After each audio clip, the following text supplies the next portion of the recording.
Hey everyone, welcome back. Today we're going to be talking about Chapter 7, which is all about public opinion polling. So before we can talk about polling, we have to talk about what we're trying to measure, which is public opinion, and what that is and why it matters and how it shapes public opinion today. We'll talk about political knowledge amongst ordinary voters and how that impacts American democracy. And then we'll finally wrap up the lesson by making some connections between public opinion and public policy or laws that govern our society. All right, so these are the questions from your book that kind of guide you through some of the main ideas from the Chapter 7 reading. If you haven't had a chance to take a look yet, pause the video, go take a look through the reading, see if you can come up with answers to some of these before listening to me give the spiel. So we're going to start with question 1, and it's how does public opinion in America today vary by race, gender, and other differences? And the public opinion data is clear that there are divides or cleavages in public opinion between different groups of people based on these demographic characteristics. And those divides change over time and they change by issue. So, for example, there are certain issues that we're going to talk about today that men and women closely align on, but there's a lot of different issues where there is a deep divide in how they respond to the public opinion polling. So we're going to make a lot of generalizations today based on these demographic characteristics. That's not to say just because you fit into one of these camps that we're describing your political beliefs, but it's what the public opinion data shows us, and it also informs our American political system. So we'll talk more about how that impacts public policy, but to understand the age of politics today, you kind of got to know these generalizations. What is political ideology and how does it affect our behavior and our influence our public policy? And so political ideology, as we're going to define it, is a consistent set of beliefs about policies that the government ought to pursue. And we often align political ideology with political parties, though when we get to our chapter on parties, we'll see that they're not always a perfect circle. Now, much of the public opinion polling tells us that Americans today are becoming more independent in their ideology, meaning they're less likely to share a consistent set of beliefs with one of the major political parties today. What we see with public policy is on some issues, people advocating and acting on their political beliefs does ultimately change the public policy. And we have tons of examples of that in history over time. But day-to-day public policy is more often likely to address the issues of elites in society. So people who have a disproportionate amount of wealth or education or whatever it may be, rather than the common voter. And we'll talk a little bit about why that is as well. What role did the framers of the Constitution think public opinion should play in American democracy? I would say minimal, okay? And that's evidenced in Fed 10, where James Madison speaks out about some of the dangers of the public like getting into groups over similar interests, right? It's also worth noting that many of our founders at the time, it's of course a different age, don't expect that the average American voter can be well informed on issues. And you may argue that's still an issue today, maybe not, or not as much, but they really didn't see a situation where public interest would be exactly then what the government would follow, right? Heel to toe. Instead, they thought that the job of a representative is think about what's best, what's in the best interest of all, even if it's something that the public doesn't like. And there's some issues today that Congress still has deep divides over that the American public is a little more unified on. So that's been around since the beginning as well. So the question is then, when, if ever, should public policy mirror majority opinion? And our answers to that tend to vary by issue. For example, most Americans are not willing to trust their major constitutional freedoms to the popular vote. We can see some examples of that in recent events that have gotten, discussions about free speech and the Second Amendment going amongst American society. And people don't want to leave those freedoms to the whims of public interest. However, we get frustrated when the government doesn't act on our beliefs any of the time. After all, we are a democracy. And so we would hope that if the majority of people feel a certain way about something, that sometimes the government would act on those things. But ultimately, that's usually something that takes a lot of time. It takes a lot of concerted effort and social movements and people being involved and persistent on an issue. So, as a follow-up, thinking about the goals of the framers really created the government to achieve the goals that are set up in the preamble to the Constitution. We would have a government that would establish justice and ensure domestic peace or peace within our borders, that we would provide for the common defense and promote the welfare of our people, and of course the commitment to liberty as well. And so the question is, did the framers want to create a government that would do what the majority of people wanted the majority of the time? And the answer is no. They didn't see public opinion. Of course, there's not polling in 1787 to the extent that we're used to it today, but they didn't see that as the way to influence government. Instead, they thought these constitutional goals would be achieved through things like representative government, let your congressperson know, or federalism, let your state government know. The Bill of Rights and independent judiciary would all play as sort of checks on public opinion and checks on government. It's also worth noting that the founders were obviously aware, given the discussion in Federalist number 10, that in a nation of our size, in a large republic, there would be no single public opinion. There would be very minimal issues that we all agree on, and that it would more likely be a competitive struggle between multiple different groups with different opinions that would compete to make good policy. So I've probably said the term public opinion like a dozen times, but here's your definition, right? Public opinion is just how people think or feel about particular things. And it's not easy to measure, but we try and measure it all the time. And we do that largely through polling. But the problem is pollsters have limits, right? Not all polls are 100% reliable. And we're going to talk about some of those limitations as we move forward in the notes here.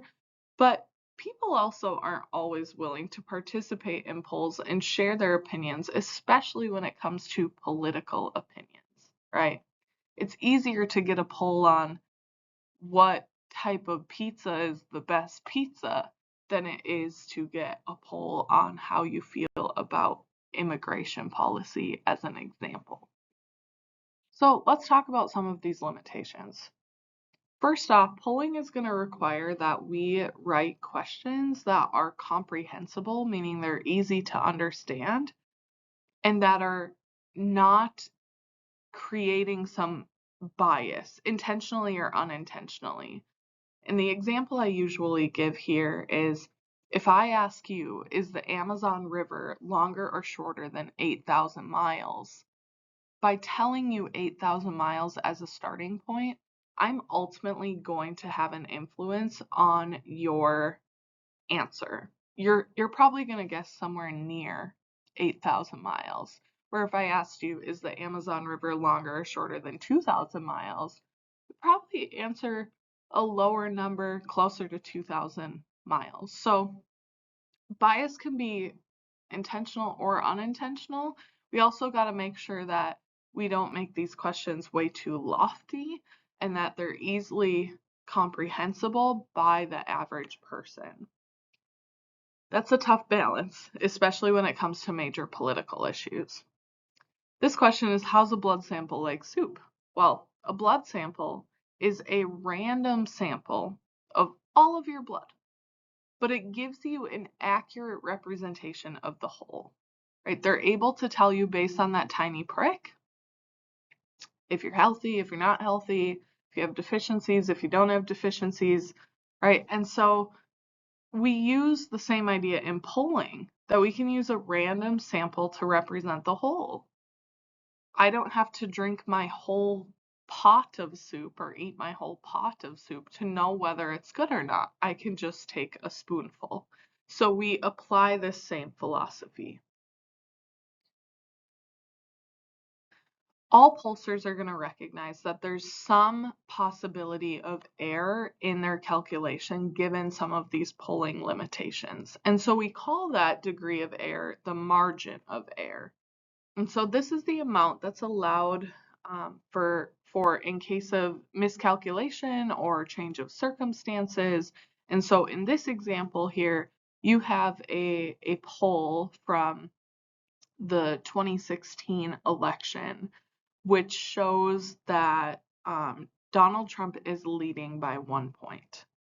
But if we look at the metadata, if we look at the small subpoints, this pollster is telling us that there is a plus or minus 3% margin of error at a 95% confidence rate on this survey. What that means is if I gave this survey to 100 people, 95 times we would end up somewhere on these two lines, somewhere between 3 percentage points on either side. So this poll is still technically accurate if Hillary Clinton's at 45% and Donald Trump is at 40%. But that's not going to be how it's reported out in the news. Now, there's different types of polls too, and some of them try to be more accurate than others. So a straw poll is an unofficial vote to show opinion on a matter. And straw polls are used all the time on social media. If you've ever seen a social media poll, chances are we would classify it as a straw poll. And so what you're going to do is you're just going to put your poll out there, right? Who do you think did better in the debate tonight? And if it's on social media, I can just click, right? But they're not going to be as accurate because you can't control and weight the population that you're measuring, right? Someone responding to that poll on the Fox News website versus someone responding to that very same poll on the CNN website, you might get completely different outcomes because you have different people visiting those pages. But they are still helpful. They're particularly helpful to politicians to get a quick read on what opinion is so they can decide, how do I react? What do I say next? How do I gain votes, gain support, gain popularity? And so, like I said, most online polls today are straw polls, but they're not the most scientific of polling in terms of using statistical weights and things like that. So then we have a tracking poll here, and a tracking poll is going to ask the same question to a different random sample day after day over a long period of time. And so this tracking poll is showing us from the 2024 election what was support for each of the major presidential candidates over the last 6 months. And so every day they call a different random sample and they say, hey, who do you plan to support in the 2024 election? And then ultimately the point is we can track changes in public opinion over time. And lots of times with electoral tracking polls like this, we can kind of gauge, how are the campaigns doing? Was there a debate that was a major mishap that led to a spike or a decrease in public opinion? And so it helps us gauge some of those changes over time. And one of the things that got a lot of news in 2016 is that the pollsters got it wrong, because leading up to the election, about 71% of polls were indicating that Hillary Clinton was in the lead. And it's worth noting here, if you take a closer look at the margin of error on these polls, you can see a lot of examples where the percentage by which the person is in the lead, whether that's Trump or Clinton, are in the lead, is less than the margin of error. So in many ways, these polls were actually, for the most part, accurate. Clinton did still win the popular vote as well, which any poll is going to be more representative of the popular vote versus the Electoral College. And so these polls are not all wrong, and many of them are close if you look at the margin of error. Now, this is where the pollsters did have it wrong, and that is in the state polling data. And ultimately, it's the state polling data that should matter more for campaigns to make moves on where they're going to spend their time and their money in the final weeks leading up to the election. And in the 2016 election, Michigan and Wisconsin were considered safe states for the Clinton campaign. And so they don't really spend a lot of time in there, and the polling data suggests that that's okay. Most of the polling data has Clinton up by 5 to 6 points, with margins of error closer to 3. So they don't spend much of their time there in the final weeks of the election. So on election day, when President Trump carries both of these states, it is a complete surprise to the Clinton campaign, and viewed as an upset, because the state polling data hadn't indicated to them that this was an area that they needed to focus their attention on. And obviously, the state polling data is what is important to success in the Electoral College. But many states are not heavily polled. For example, North Dakota is not heavily polled at all because we're a very safe state for Republicans. So it would be a total upset if a Democrat won North Dakota. No campaign would really see that coming and be able to preempt that. The next type of poll is an exit poll, and an exit poll is a poll that voters take right after they leave their polling place. So as you're leaving, a pollster might say, "How did you vote today?" So on and so forth, right? And they might gather some demographic data on you too, so that they can kind of see, how did women vote? How did young people vote? How did old people vote? How did blue collar workers vote? So on and so forth. And ultimately, exit polls are used to guess the winner on election night. We don't ever get to count all of the millions of ballots across the country on election night. So we use historic trends and exit polling to make pretty solid predictions about who is going to carry which state as they continue to tabulate votes over the next couple of weeks. And so we can see, like, if, you know, President Trump, if he overperformed with the 45 and up age group, and he's already won this state in the past, and then he overperforms his previous numbers, then they can make some pretty solid guesses that he's going to carry the state again based on that. So it's used to make that predictions about the election winner, though sometimes it can go astray. Here's one example of that. In 2000, the race in Florida was so close that it actually was not settled until December. And why it mattered? Well, whoever won Florida was going to win the presidency because the Electoral College was also that close. And it went on for just like weeks of recounts until the Supreme Court stepped in a case called Bush versus Gore and said, stop the recounts. And at the time, Bush was ahead. He carries the Electoral College then and ultimately the presidency. So using exit polls in a close situation like this can be risky and also create a weird sense of security for voters that maybe doesn't actually exist. So, example, I'm going to pick on CBS News, but they all did this. But these are the timestamps for CBS. In what we call blue Florida, that's the eastern time zone. It's the peninsula of Florida. It's home to most of Florida's major cities like Orlando, Miami, so on and so forth. And so the exit polling data from blue Florida starts to come in fairly quickly. And within an hour of polls closing, we see that Al Gore is outperforming Clinton's number in some of these areas in Florida. That's Bill Clinton was the previous Democrat that had run prior to 2000. So they're comparing those numbers and they say, he's outperforming. We're calling Florida for Gore. They call it within an hour of polls closing. Keeping in mind, most votes are not tabulated at this point, but they're looking at exit polling data.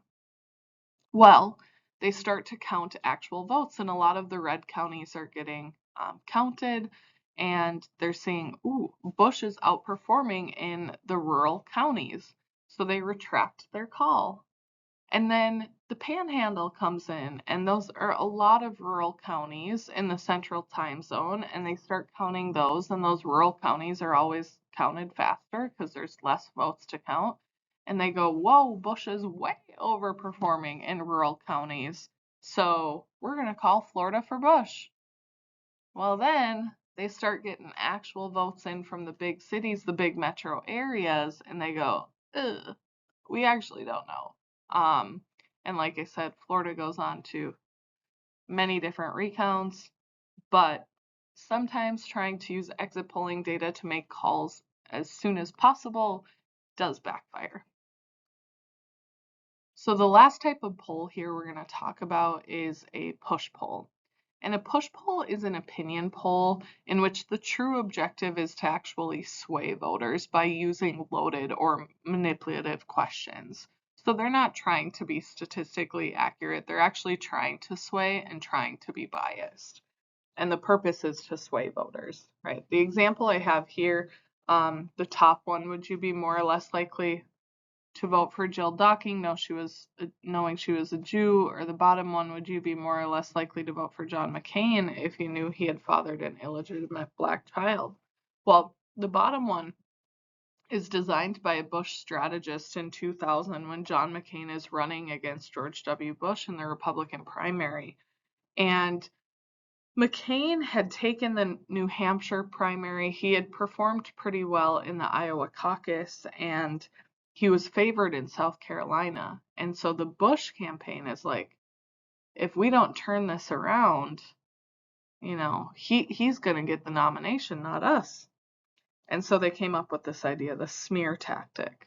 Well, many of the southern states go after South Carolina, and they thought the closer to home that Bush gets, the better that he'll do. And he's from Texas, right? And so they say, hey, let's tap into, maybe some of the inherent racial biases that exist among the populace. And so, of course, this is before everyone is Googling everything and can fact check everything in the way that we can now. But John McCain does have a daughter who is black. She's adopted. And so there is, people could have found pictures of that, but illegitimate also suggests outside of marriage, so on and so forth, right? So they're trying to tap into these inherent biases, and it works. It, amongst other strategies, I'm sure that the Bush campaign used, works and brings Bush some success in South Carolina and the states that follow. We're going to talk more about this when we get to the media, but we oftentimes see the media report out polling results, and we call that horse race journalism. So if you've ever watched a horse race or a NASCAR race or anything like that, it's the job of the announcers to talk about, who's in the lead, who's coming up, so on and so forth. And the media does that a lot with polling as well, where they focus on who's ahead in the polls and how could this scandal hurt them in the polls? How could it hurt their approval ratings? So on and so forth, versus just talking about the issues. When we combine these polling results with big data that is gathered on us every day, we end up with a combination of massive technological power and endlessly detailed voter information.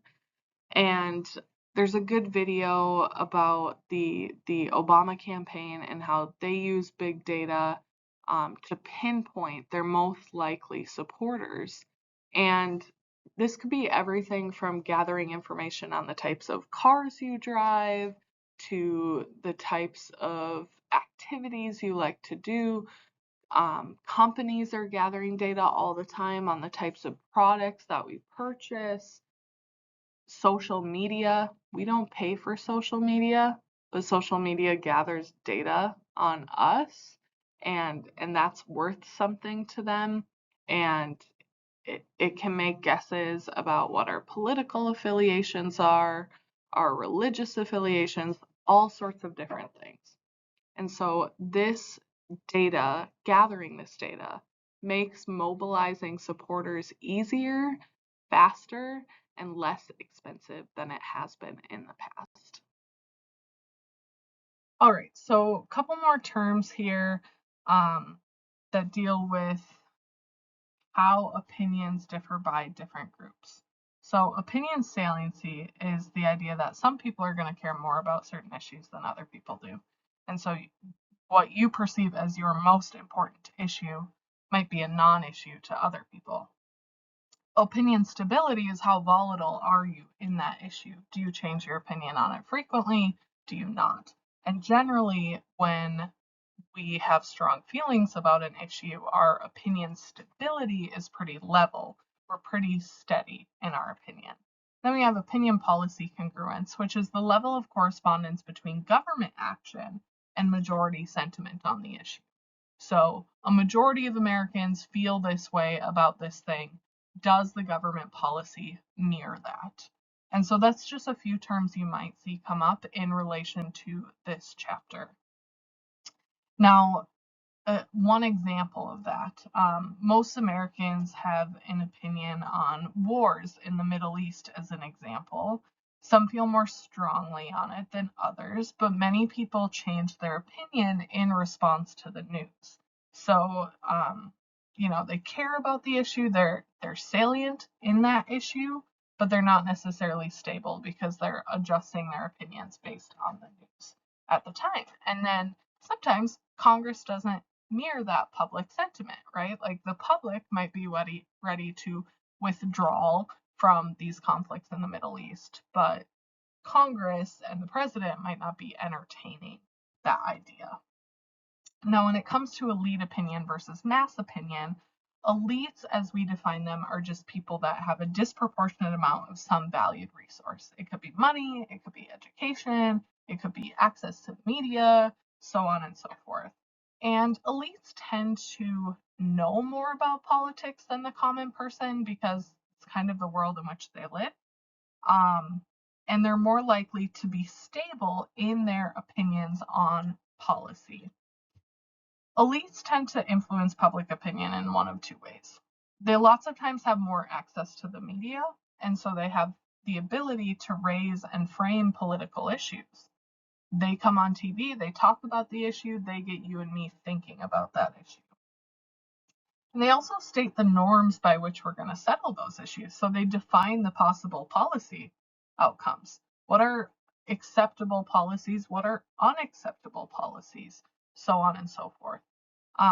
However, there are limits to elites' positions and influence on public opinion. All right, so there's a couple of reasons why elites wouldn't have control over our public opinion. And the main reason why is if we have issues that are rooted in personal experience, then elites are going to be far less likely to influence us on those issues because we're going to be stable in our opinions on those. Lots of times we see that with certain social issues that we have experience with, or most notably economic issues, because everyone has an experience with feeling like they have money or not feeling like they have money. And so those tend to be areas that elites have a little bit less control depending on the issue. Elites also don't all agree on the same thing, and that's evident in nightly, roundtable shows where people come on and they're disagreeing with each other on political issues. And so contradicting each other creates division amongst elites as well because they don't share that same collective viewpoint. And so that kind of funnels its way down to the average voter as well. So political ideology, like I said, is that set of beliefs about what policies you think government ought to pursue. And it's measured in a couple of ways. We might look at how frequently people identify with broad political categories to justify their views. So I believe this because I'm a conservative, or I believe this because I'm a liberal. But then we also look at to what extent a citizen's policy preferences are consistent over time. Do they actually align with those principles that are set by their parties that they claim to be a part of? And what we actually find when we look at that is that a great majority of Americans don't tend to think consistently ideologically, meaning they don't align with a conservative viewpoint on all issues, or they don't align with a liberal viewpoint on all issues. There is a crash course video on this. I definitely encourage you to go watch it and fill out the questions in your note packet that deal with how we become what we are politically and what some of the core values of these two major ideologies are. Now, the video is going to talk about liberal and conservative labels as we use them in the modern era, but they have a complex history. So in the early 1800s, liberals generally supported personal and economic liberty, where conservatives wanted to restore the power of the state, the power of the church, the power of the aristocrats. And then in the progressive era, the Roosevelt administration and then eventually the New Deal begins to change this definition so that liberalism was actually meant to support a more activist government. So by the end of the New Deal, we've sort of flipped what it means to be a liberal and what it means to be a conservative. And we'll talk more about that flip when we get to political parties. The conservative reaction to that activism under the Roosevelt administration is going to be one that favors free markets, that favors state rights, that favors individual choice when it comes to economics. And still today, meanings are imprecise, but there are some important differences within and between parties. Parties are sort of umbrella parties that contain a lot of separate ideologies as well. So political socialization is how we come to form our viewpoints on certain issues. And the number one source of political socialization is going to be our family. It's the first group of people who probably exposes us to politics, and that also makes it one of the most important and impactful sources of socialization. Young people tend to identify with the political parties of their parents by and large. There is also some studies on something called genopolitics, which is looking at whether genetic background and inherited psychology has an impact on our political perspectives as well. So it's kind of like we've always perceived political socialization to be a nurture side issue, but genopolitics looks at if it's also nature, if it's inherited psychology to some degree. And then as people age, they become more independent of their family's views, though there is still continuity, there is still consistency. We tend to find that younger voters tend to identify with a more liberal position, while older to middle-aged voters a more conservative position. So if you take a minute to pause the video and look at some of these opinion gaps, you can see there are some areas where age does seem to be a factor and quite a few areas where it doesn't as well. So I would encourage you to pause this, take a look at the opinion gaps between young adults and senior citizens. That certainly has an influence on our political process, as we also know that most people in government are older, and the average age is more towards that senior citizen end of the spectrum, and that can certainly influence whether or not young people feel represented in the system. A second major source of socialization is going to be religion. And religious influences on public opinion are really most pronounced when it comes to social issues. So things like abortion, things like same-sex marriage are going to have some pretty distinct religious alignments, where when it comes to non-social issues, like the economy or sometimes certain foreign affairs, there tends to be less of a divide based solely on religion. And then one of the greatest gaps that exists between different people based on demographics is what we call the gender gap. So we know based on public opinion polling that there are some differences in political views between men and women. We also find that since the 19th Amendment, women have voted at higher rates than men in every single election. Men have become increasingly more conservative in the modern era. So we cut the modern era at about 1960 right now, while women have become more consistently liberal since that time. Though it's not on every issue, women tend to care more about social issues and favor a more activist government on those social issues, like social welfare. There are differences in attitudes about things like the size of government, gun control, social programs, same-sex rights, women's rights, so on and so forth. And the gender gap is pretty clearly pronounced amongst both Black voters and white voters, though it is not as clear in other populations like Hispanics or Latinos. And again, I would encourage you to take a pause and look through some of the data on gender gaps here, showing how there's differences in opinion between men and women on different issues. And that gap is obviously bigger in some areas than others.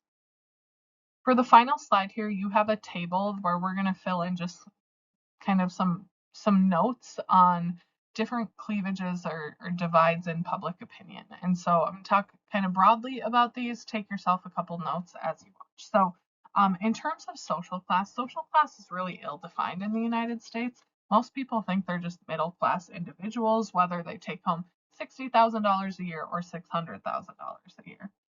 But it is recognized in some cases, most specifically when it comes to blue collar versus white collar jobs, right? Truck drivers versus bankers. More often we see that blue collar jobs have had a Democratic lean and white collar have had a more Republican lean, though in the last couple of elections, that's debatable. A few of those occupational and social class divides have kind of turned on their head. Class voting has really largely declined since the New Deal, and there's not a huge divide between rich and poor on who they vote for. Non-economic issues tend to be the things that divide liberal and conservatives today, more so than the economic issues. So that's some notes on social class.